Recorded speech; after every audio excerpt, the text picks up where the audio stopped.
adalah Cik Habibah binti Anan yang merupakan pengarah di bahagian pengurusan maklumat grade N48 dari Agensi Nuklear Malaysia.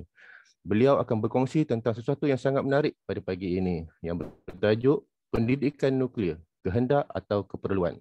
Dengan itu, saya berbesar hati mempersilakan Cik Habibah untuk meneruskan sesi kongsi dia pada pagi ini.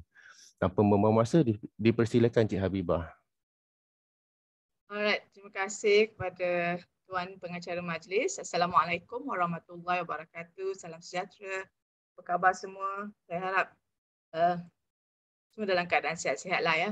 Sebenarnya oleh kerana kita masih ada setengah masih di rumah dan ada setengah masih terus bekerja. Jadi hari ini bagi pihak Agensi Nuklear Malaysia, saya mengucapkan terima kasih sekali lagi kerana memberi peluang kepada Agensi Nuklear Malaysia untuk berkongsi aktiviti yang kami jalankan. Dulu, kini dan selamanya lah, boleh dikatakan lebih kurang begitulah, sebab aktiviti pendidikan nuklear ataupun pendidikan pun, outreach, dia tiada kesudahan, dia mesti tak ada non-stop sebab kita sentiasa menerima orang baru, kita sentiasa menerima pelbagai manusia, pelbagai ragam akan berubah dari masa ke semasa. Terus, saya gunakan istilah kehendak dan keperluan kerana mungkin orang kata kalau kehendak tu something yang luxurious, yang tak semestinya perlu ada. Tapi bila kita tengok balik apa yang kita laksanakan, kehendak ni datang daripada Nuklear Malaysia dan keperluan ni pun datang daripada KPM. So at the end of the day, kita sama saling perlu memerlukan. So kalau kita tengok, ramai orang macam confuse peranan Nuklear Malaysia. Apa kita buat, apa teknologi nuklear ni sebenarnya. Kalau secara asasnya untuk semualah, mungkin ada yang saintis, mungkin ada yang bukan saintis, jadi saya lamsamkan je lah ya. Nuklear ni dia terbagi pada dua, kegunaan nuklear ni application dia. Satu untuk tenaga elektrik yang anda semua nampak yang kita belum ada di Malaysia, dan satu lagi dalam non-energy, bukan kuasa nuklear. So yang Nuklear Malaysia sekarang ni kita cerita yang bukan kuasa nuklear lah. Contohnya, yang ini yang anda nampak lah kalau biasa orang minum air minuman dalam tin, minuman dalam botol. Saya dah tulis situ ya, FEPO. FEPO means for educational purposes only. So tak ada kena-mengena dengan iklan di sini. Contoh BTS, adik-adik sekarang suka membeli kan, anak-anak. So ini yang kita nampak ada di pasar raya. Tapi yang kita tak nampak sebenarnya teknologi nuklear digunakan dalam beverage leveling. Maksudnya untuk mengukur level tu. So ini kita nampak, tak nampak kan. So ini adalah teknologi nuklear juga sebenarnya menggunakan sinaran. Yang kedua, kertas. Tanpa mengira brand lah yang kita biasa guna di rumah. Kita guna di pejabat. So sebenarnya yang kita nampak, yang kita tak nampak sebenarnya dalam industri mengukur ketebalan kertas di kertas milling company, mereka menggunakan teknologi nuklear. So, perkara-perkara sebeginilah yang sebenarnya yang Agensi Nuklear Malaysia nak sampaikan kepada orang awam, nak sampaikan kepada masyarakat bahawa dalam kehidupan seharian kita ni ada saja teknologi yang kita gunakan. So, kalau macam tadi minuman tu, dulu orang takut dengan teknologi nuklear ni boleh bawa maut ke apa, tapi kalau anda biasa minum minuman dalam tin, kalau tak minuman dalam tin mungkin kata manis sangat kan. Minyak dalam botol pun gunakan juga teknologi nuklear untuk mengukur beverage tu, dia punya leveling. Sama saja. Even kalau budak kecil guna pampers pun dekat kilang mereka pun ada sedikit sebanyak menggunakan sinaran untuk memastikan betul-betul bersih dan untuk digunakan oleh orang awam. Banyak sebenarnya dalam kehidupan seharian tu kena buat tajuk lain. Alright. Ini contoh jugalah yang dalam industri lain, kapal terbang guna NDT, dalam oil and gas, dalam kereta, industri-industri semua menggunakan aplikasi sinaran, mungkin dalam proses kontrol dia, quality control ataupun quality assurance. So, kita telah menggunakan dalam kehidupan seharian, sama ada kita perasan atau tidak perasan lah yang tu. Okey, kenapa kita cerita pasal pendidikan nuklear? Pendidikan nuklear kata dia macam skema sangat, tapi saya guna nuclear outreach lah, selalunya kita buat outreach.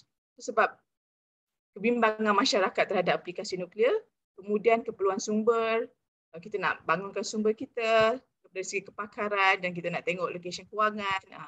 Kemudian bila kita selalu buat aktiviti, saya rasa semua agensi pun selalu buat aktiviti dengan pelajar, cikgu-cikgu, kita selalu sembang, mereka mesti kata kurikulum tidak menyokong kadang-kadang cikgu-cikgu pun macam mereka pun tak aware, ada ya aplikasi ni semua, ada ya. Kemudian mereka katanya kita tak ada barang, kita tak ada makmal yang cukup, kita tak ada fasiliti, kita pun tak tahu nak buat aktiviti apa hands on dengan kanak-kanak ni. So Yang ini yang menyebabkan atas dasar ini Nuklear Malaysia rasa kita patut sokong KPM untuk memastikan cikgu-cikgu bersedia untuk memberi pelajaran mengajar aktiviti yang berkaitan dengan teknologi nuklear ni. So ada juga aktiviti co-curriculum pun mereka nak buat dalam kelab sains semua, tapi nak kaitkan dengan nuklear tu mereka kurang arif bagaimana. So, kita dan satu lagi bila kita sembang dengan KPM, semua orang pun tahu sasaran KPM adalah untuk meningkatkan 60% pelajar dalam bidang sains. Tapi rasanya sampai sekarang belum tercapai lagi. Jadi semua agensi bawah MOSTI pun saya rasa kita sama-sama berusaha untuk bantu KPM dalam hal ini. Ini adalah kata-kata orang lain lah. Sir Mark Walport, dia cakap, science isn't finished until it's communicated. Ini yang hasrat daripada Nuklear Malaysia, kita nak communicatekan, kita nak share dengan orang awam apa yang kita buat, apa yang kita laksanakan, apakah kemajuan yang ada setakat ini. Jadi bila kita pergi jumpa orang, orang akan cakap, takut kan? Can I tell you about science? Semua orang macam, okay. Saya tak pandai sangat, saya tak faham. Kita bukan cerita ke bulan, kita cerita benda yang simple-simple macam saya cerita yang pertama tadi kan. Air minuman dalam tin, kertas. So, orang akan cakap science is hard. So kan, kanak-kanak, anak-anak pun selalu komplain, cakap susah. Jadi kita nak cubalah nak sama-sama bincang macam mana nak cari pendekatan yang lebih senang, yang lebih mudah untuk difahami oleh orang awam dan juga pelajar sekolah. Contohnya macam inilah, dulu-dulu di kalau peribahasa Inggeris lah, when scientist cakap pasal apple, we have to explain macam-macam, panjang-panjang lebar, masyarakat awam kan suka nak faham, dia akan faham lemon. Ini bahasa Inggeris dia macam, when I talk about apple, and they don't understand about lemon. Tapi kalau bila kita pergi sekolah, bila kita cakap pasal apple, budak-budak keingat, pelajar-pelajar keingat, udah tukar pula persepsi handphone. So satu lagi, barrier dalam komunikasi. So kita panggil komunikasi sains lah. Komunikasi sains ni apabila orang yang ada background sains menerangkan sesuatu tentang sains kepada orang awam yang tak ada background sains. Ini pun satu lagi barrier lah, cabaran untuk kita sama-sama buat. Kemudian orang cakap di nuklear ni ada macam-macam aktiviti. Mungkin ni saya listkan saja secara general. Kita ada reaktor, saya main sebut je, nanti mungkin ada dalam kalangan kawan-kawan kita dalam audience dia cakap dia pun tak perasan benda ni ada di Nuklear Malaysia. So ada teknologi nuklear, sinaran. Tapi sinaran tu dengan radiation perkataan yang sama, tapi di bahasa Malaysia kan kita guna sinaran.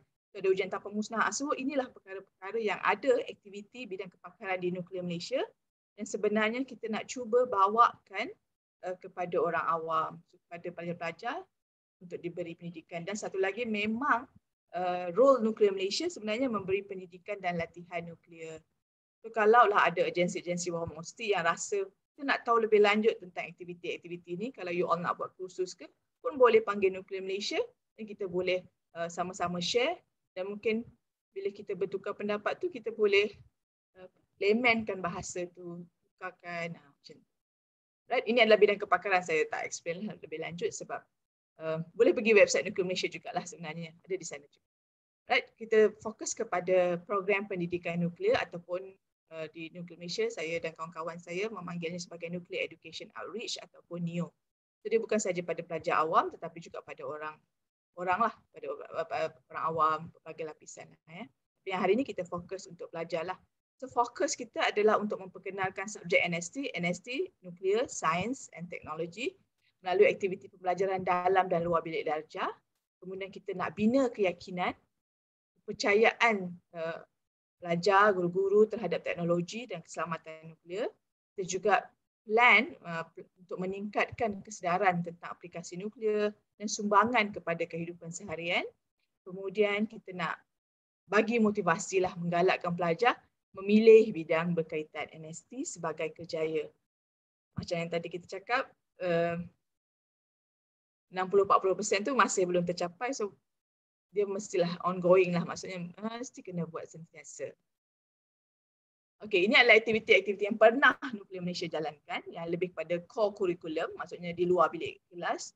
Contohnya perkemahan nuklear. Perkemahan nuklear ni kita buat selama 3 tahun, dia menelan belanja yang agak banyak kerana kalau kita bekerjasama dengan KPM, KPM memohon Nuklear Malaysia ataupun agensi menanggung kos yang sebahagian besar lah daripada perbelanjaan. So macam masa kita buat ni mesti yang support. So mesti yang bagi duit. So kita laksanakan program itu perkemahan nuklear. Kita bawa pelajar-pelajar ni berkemah di dalam kawasan nuklear Malaysia. So mereka sendiri lihat, bertemu dengan saintis, duduk merasai bagaimana suasana di dalam agensi nuklear Malaysia. Kita ada hutan lipur yang cantik. So mereka datang untuk berkemah. Cikgu-cikgu pun tidur dalam kemah.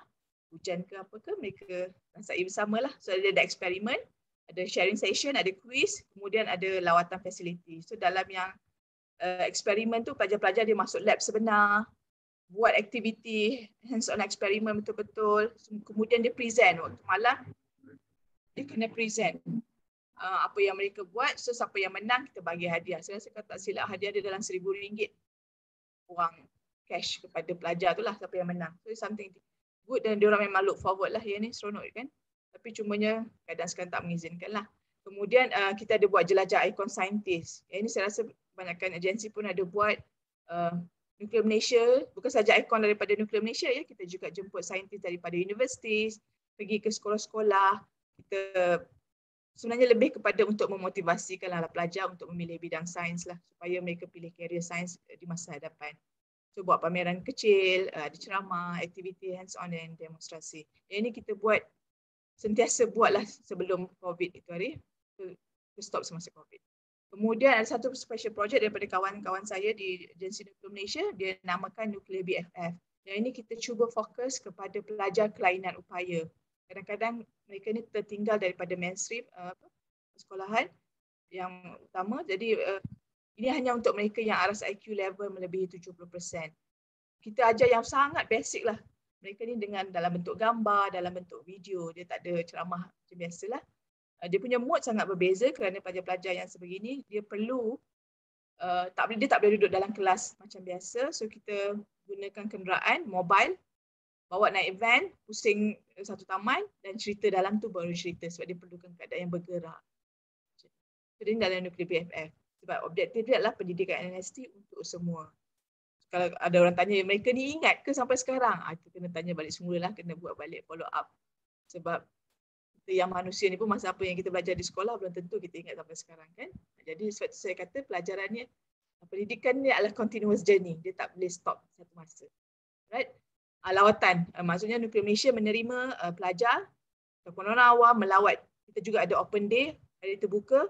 Masa hari inovasi, memang kita jemput pelajar-pelajar ni datang, kita tunjukkan dia, kita bawa dia pergi lab, dia ada bertemu berinteraksi dengan saintis-saintis yang ada di Nuklear Malaysia dan ada beberapa game sains lah. So ini kita sentiasa buat. Sebagai contoh, insyaAllah Nuklear Malaysia akan menganjurkan teknologi showcase pada hujung tahun ini. Mungkin tahun ini kita buat secara online, so ada aktiviti-aktiviti yang sesuai yang orang awam boleh lihat apa yang ada di Nuklear Malaysia. Kemudian, bila kita lihat tadi tu semua aktiviti yang kita jalankan more on core curriculum, maksudnya semasa saya jumpa dengan orang KPM kata kenapa banyak sangat program yang buat adalah touch and go, maksudnya kita sembang dan kita balik kan, lepas tu kita tak ada follow up, kita tak ada buat apa-apa. So mereka kata kenapa tak buat betul-betul masukkan dalam silibus. Sebab kalau zaman warga-warga senior, mungkin mereka belajar sains dengan lebih detail masa-masa dulu, tapi masa saya ataupun kalau pelajar tak ambil sains stream, tak ambil sains tulen, mereka tak belajar sains yang tak selalu masuk makmal kerana kurangan dalam makmal itu sendirilah sebenarnya. So silibus pun bersilih ganti, jadi mereka minta kita fokus untuk silibus lah. So untuk hasil ini, Nuklear Malaysia telah bekerjasama dengan IEA, dengan MOSTI. Semasa kita buat projek ni, MOSTI pun terlibat, kemudian dengan KPM, dan juga beberapa agensi tempatan, kita buat kolaborasi. Antaranya, Nuklear Malaysia lah kita join program IEA. IEA adalah International Atomic Energy Agency, agensi atom antarabangsa. Mereka telah membuat pilot project ni maksudnya, satu projek mereka kumpulkan semua modul-modul daripada negara membangun, modul-modul pelajaran yang successful, yang berjaya, mereka kumpulkan dan dibagi pada 4 negara ni, Malaysia, Indonesia, Philippines dan juga UAE. Dia kata pilihlah yang mana sesuai dengan negara masing-masing dan kita buat, kita ikut, tiru apa yang mereka buat. So macam contohnya macam Malaysia, kita tiru projek daripada negara Jepun kerana kita nampak masa kita berbincang ni wakil KPM ada, wakil MOSI pun ada dan KPM kata dia sesuai dengan negara kita. So kita buatlah, jadi projek yang pertama ni adalah pada tahun 2015 kita pilotkan projek ni di Malaysia untuk beberapa sekolah. So mereka kata kita mendapat respon yang positif daripada guru, daripada pelajar. So nampak tak? Pelajar sekarang pun dah zaman moden kan, mereka tak suka duduk dalam kelas sebenarnya. Mereka suka yang kalau boleh, kalau you bagi equipment apa-apa, diorang semua nak pegang sendiri. Dia tak nak kongsi-kongsi dah sekarang. So yang itu yang kita buat. So ini adalah, dia punya fokusnya adalah pelajar walau bagaimanapun. Projek ini juga terfokus pada untuk pengkayaan ataupun untuk cikgu, empowerment cikgu. So kalau dulu-dulu, kalau orang MOSI perasan, orang cakap orang Nuklear Malaysia, orang LPTA ni selalu pergi overseas. Kan? Bawa IAEA pergi. Tapi sebenarnya tak. Anda nampaklah kita ramai yang pergi overseas, pergi khusus ke bengkel ke sebab kita melalui MOSI. Tapi sebenarnya peluang ini juga, pergi overseas ni juga sebenarnya kita panjangkan kepada guru-guru. Contohnya untuk projek ni semua cikgu sahaja yang pergi. Cikgu ataupun pegawai KPM lah. Macam saya tulis sudah satu MOE, 3 teacher. Maksudnya orang KPM dan juga cikgu-cikgu lah. Cikgu pun pegawai KPM juga. So mereka pergilah untuk menambah ilmu, memperluaskan pengalaman, belajar dengan negara-negara lain, bertukar-tukar fikiran. Ini adalah semua aktiviti untuk guru-guru dan mereka yang terlibat secara langsung. Sebagai contoh yang hujung sekali tu yang Japan tu, mereka membangunkan kurikulum di peringkat serantau. Sama-sama diorang develop satu kurikulum untuk sains nuklear dan mereka lihat kesesuaiannya. So kalau IAEA tidak paksa negara untuk wajib ambil kurikulum ni, tetapi dia boleh menjadi sebagai guideline apabila KPM membuat kurikulum yang baru. Kemudian hasil daripada kejayaan projek yang pertama tadi, apa yang kita berjaya ialah satu, Malaysia kita menang Excellent Research Team Award untuk Human Resource Development pada tahun 2017 sebab projek tadi kan 2015, 2016 kita nampak hasil, 2017 kita menang award. Kemudian pada tahun 2018 Sekolah Menengah Kuala Besut sebab IAEA ada buat pertandingan. So daripada berbagai negara tu Malaysia menang juara pada tahun 2018. So satu pencapaian yang sangat membanggakan kerana Nuklear Malaysia terlibat secara langsung lah untuk membantu adik-adik ni dalam menyediakan kertas kerja mereka. Kemudian yang lagi paling manis untuk Nuklear Malaysia adalah apabila pada masa itu KPM merancang untuk membangunkan kurikulum yang baru, new syllabus kurikulum. So mereka telah memperkenalkan KSSM, Sekolah Menengah punya kurikulum science syllabus. So dia start pada tahun 2017 untuk pelajar tingkatan 1, 2019 untuk pelajar tingkatan 3 lah, maksudnya dia naik daripada tingkatan 1 hingga tingkatan 3. Radiation topik yang berkaitan radiasi sinaran telah diajar di dalam lower secondary school, maksudnya dalam tingkatan 3. Kalau sebelum ni hanya pelajar tingkatan 4 ataupun tingkatan 5 sains, fizik tu baru dia orang belajar, tapi di bawah KSSM ni, kurikulum yang baru, tingkatan 3 mereka dah start belajar. So maksudnya, apa yang seronok bagi kami adalah walaupun pelajar itu bukan aliran sains, mereka juga diberi pendedahan tentang teknologi nuklear, topik-topik yang berkaitan sinaran. So at least basic tu semua orang adalah asas tu masa dari sekolah lagi. Kemudian IAEA telah melanjutkan projek tersebut sebab tadi tu pilot country saja, hanya 4 negara terlibat. Kemudian IAEA telah melanjutkan expand program ni, mereka lihat ada kejayaan di situ. Dia buat projek yang kedua pada tahun 2018 hingga 2021, masih sedang berjalan projek ini, fokus kepada guru-guru. So guru-guru ni mereka buat khusus, jemput guru-guru dari seluruh regional, negara-negara ASEAN of course terlibat dan juga beberapa negara macam yang luar-luar lah, China pun ada. Kan? So projek dia adalah untuk guru-guru. So ada dalam lebih kurang, kita telah mengadakan dalam lebih kurang 8 saya kursus untuk guru selama 2 minggu, mereka dikursus selama 2 minggu. So guru-guru Malaysia pun terlibat. So dalam ini pun sekali lagi peluang untuk mereka expand ilmu, untuk berkongsi pengalaman, berkongsi pengetahuan dengan negara-negara lain pun dapat. Dari IAEA sponsor semua ya, sinergi kerjasama. So sebenarnya kejayaan ni datang sebab kita memang melibatkan pegawai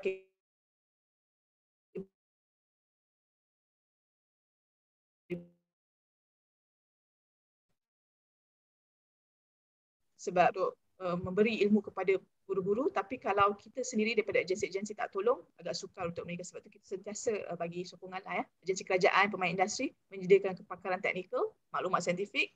Sebab tu bila kita orang develop kurikulum, bila mereka buat hands-on activity, mereka akan panggil agensi-agensi bawah musti. Dan sektor pendidikan pula, peranan mereka memastikan topik sains dan teknologi nuklear dijadikan topik pembelajaran dan disampaikan dalam kelas. So bila dia masuk dalam kurikulum tu, it's something yang kuat lah, baru lebih kuat. Alright.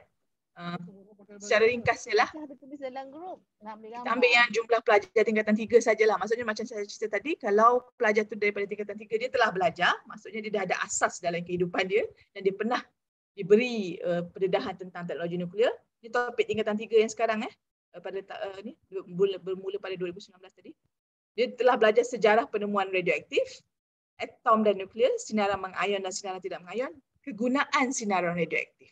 So kalau basic ni dia dah ada dah patutnya. So kalau kita tengok berapa orang dah, kalau di Malaysia ni yang secara ringkas je lah, pada tahun 2019 ada lebih kurang 300,000 pelajar tingkatan 3. 2020 ada 400,000, 2021 ada 300,000 orang.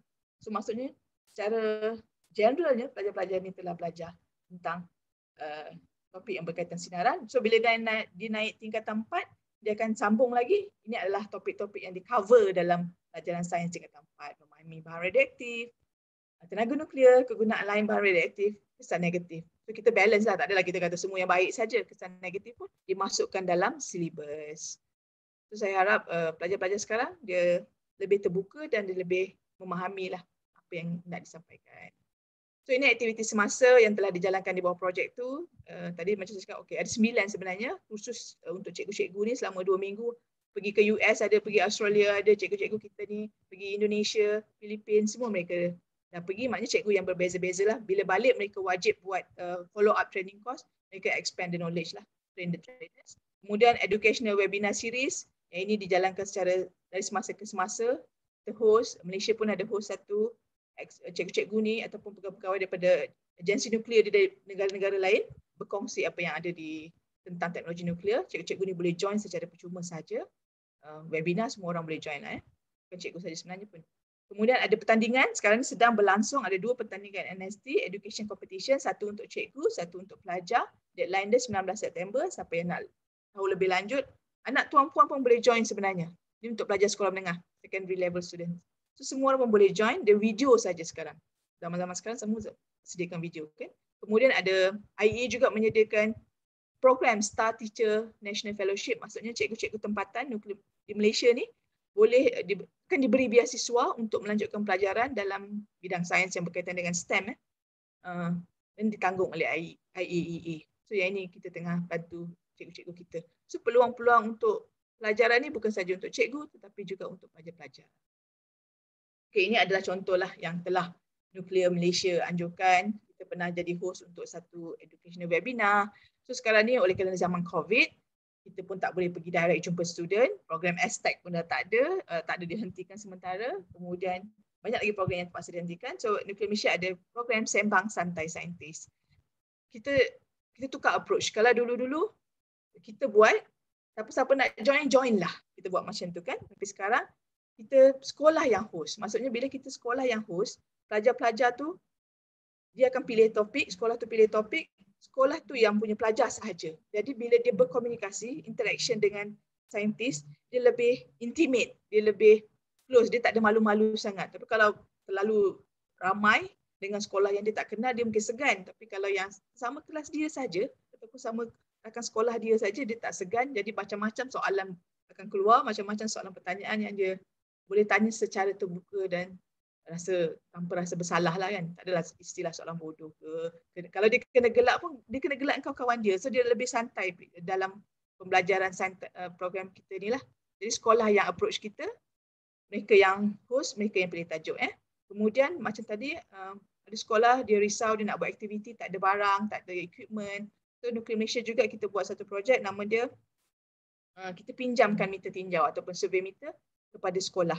So mereka boleh guna, nak pinjam 10 ke 5 ke, mereka boleh guna 5 dan nanti pulang balik lah. Itu saja. So maksudnya lebih ramai orang ataupun sekolah boleh menggunakan, sebab nak beli mungkin dalam kos satu survey meter ni RM1,000 mungkin. Jadi kalau dia pinjam sekali 5, bolehlah dia guna selama seminggu, 2 minggu. Dia boleh, semua pelajar boleh pegang dan gunalah. Right? Itu aktiviti-aktiviti lah. So yang ini pun kalau tuan-puan ada isteri ataupun keluarga yang cikgu sains nak buat aktiviti di sekolah masing-masing, boleh hubungi rakan Malaysia lah untuk program ni. Kami terbuka kerana nak host pun kadang-kadang cikgu guna Google Meet lah, guna Zoom lah. Kalau diorang tak ada Zoom, kita boleh sediakan Zoom, tak ada masalah. So time pun terpulang kepada sekolah. Kadang-kadang ada juga cikgu yang nak buat malam sebab tak nak kacau PDPR. Kita bantu, kita tolong, tak ada masalah. Right? Satu lagi projek dengan antarabangsa yang tengah dijalankan atau sedang dijalankan adalah Malaysia, kita join projek namanya Project Radiation, Risk Literacy Improvement Module. Maksudnya kita bandingkan modul sinaran yang ada dalam sekolah ataupun di negara masing-masing lah. Malaysia terlibat. So kita ada 3 jenis soal selidik untuk pelajar dan guru sains, of course yang berkaitan dengan modul, dan untuk masyarakat awam lebih kepada decision making. So kalau tuan-puan ada masa lapang, bolehlah isi soal selidik untuk orang awam ni. Dia online saja. Soalan dia Jepun memang suka buat soalan panjang-panjang, so dia mungkin dalam 5-10 minit lah ambil masa untuk dapatkan input daripada pelbagai negara. Yang ini pun disertai oleh pelbagai negara. Kita akan buat perbandingan antara negara-negara lah untuk projek radiation ni lah. Apa yang setiap negara laksanakan. Kemudian ini adalah satu lagi yang saya nak share dengan tuan-puan. Mungkin ada di antara tuan-puan yang tak perasan, dalam STEM, kita ada IEA juga sekarang sedang membuka peluang fellowship. Mungkin ada anak-anak yang dah besar ataupun nak sambung pelajaran dalam peringkat masters, boleh masuk ke website IEA. Kita ada Marie Curie punya fellowship. So yang ni pun untuk pelajaran master berkaitan dengan STEM. Boleh tengoklah syarat-syarat. Masih dibuka hingga 30 September. Sempat saya buat iklan sebab Malaysia adalah salah satu negara ahli dan kita wajib guna semua perks yang di-offer oleh IEA. Kemudian yang ini ramai orang macam tak sure kan, radioaktif ni bahaya ke tidak. Orang nuklear Malaysia akan cakap radioaktif ni ada di mana-mana. Tapi kat mana tak nampak kan. So saya syorkan kalau ada masa nanti tuan-puan boleh masukkan login dekat sini. How Radioactive Am I tajuk dia dalam website apa tu. Apps ni dibangunkan oleh ANSTO, Australian punya nuklear.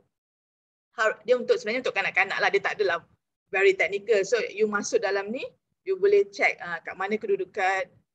Nanti bila at the end of the day dapat berapa dos yang telah terkena pada badan kita. Sebab kalau tengok nanti soalan dia, are you green fingers, ada penanam pokok ke, ada guna baja ke, ada simpan kucing dalam rumah ke, itu semua dia akan kira-kira, tambah-tambah. So itulah dos dedahan yang kita telah terima secara semula jadi ataupun buatan manusia. Cubalah dengan anak-anak. Dia sangat menariklah bagi saya dan boleh dibuat oleh siapa-siapa saja. Right? Kemudian secara penutuplah satu, teknologi nuklear ni dulu kita rasa tak perlu, rasa tak penting dalam hidup kita. Tapi bila kita tahu kalau dia ada sebenarnya dalam kehidupan kita, dalam rumah kita, pelbagai aktiviti yang kita telah gunakan berasaskan tak ada teknologi nuklear. So, ia memerlukan pelapis. Kalau kita tak train pelajar-pelajar daripada sekarang, so kita tak tahu apa akan jadi Malaysia dalam satu masa nanti. So, dia sangat satu keperluan dan perlu kita ajar mereka. Dan kedua, info asas nuklear telah disalurkan kepada pelajar untuk kegunaan di masa hadapan.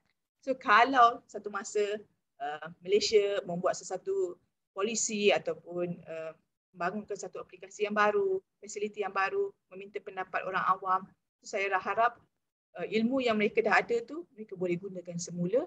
So even sekarang pun kalau parents ada masalah nak tahu apa-apa, kalau berkaitan teknologi, selalu kalau macam tengok handphone kan, apa nak suruh anak betulkan, suruh anak tengokkan kenapa jadi macam ni, kenapa jadi macam ni kan. So sekarang kalau dari segi ilmu pun sudah tiba masanya kita boleh rujuk pada anak-anak kita juga. Kerana mereka telah belajar. Inilah masa untuk mereka gunakan. Oleh itu saya akhirkan sharing session saya ni dengan kata-kata daripada Marie Curie. Nothing in life is to be feared. It is only to be understood. Now it is the time to understand more so that we may fear less. Kita sebenarnya takut benda yang kita tak tahu. Tapi kalau kita tahu, sedikit sebanyak mungkin akan mengurangkan ketakutan itu. Samalah juga orang asyik takut nuklear saja. Tapi kalau dia tahu kegunaan dia, bagaimana cara menggunakan keselamatannya, mungkin kita akan kuranglah ketakutan itu. Sekian, wabillahi taufiq wal hidayah. Assalamualaikum warahmatullahi wabarakatuh.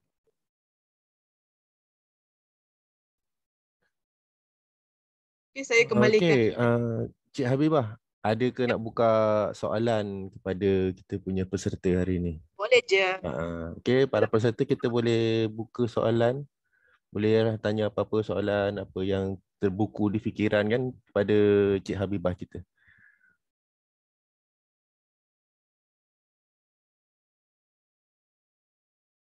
Kalau malu boleh tulis dekat chat je.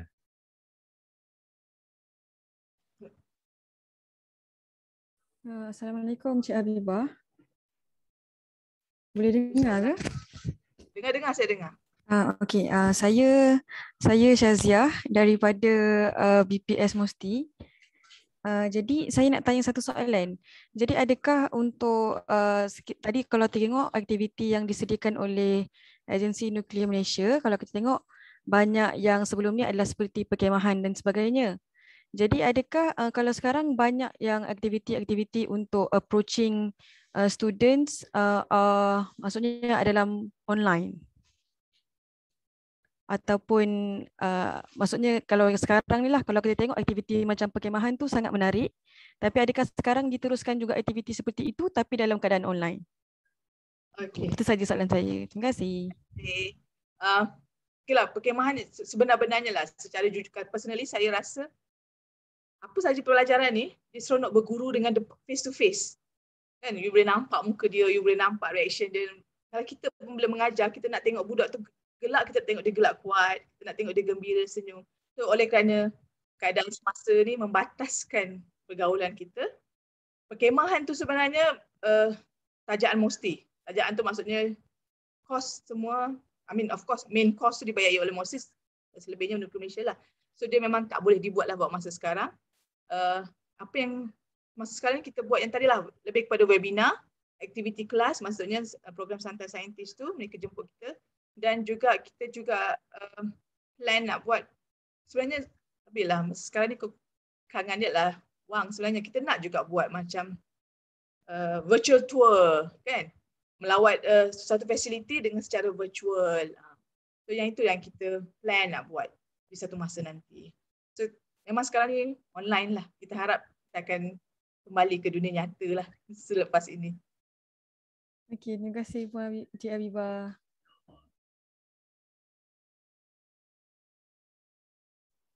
Okey, ada lain soalan ataupun pertanyaan? Tiada.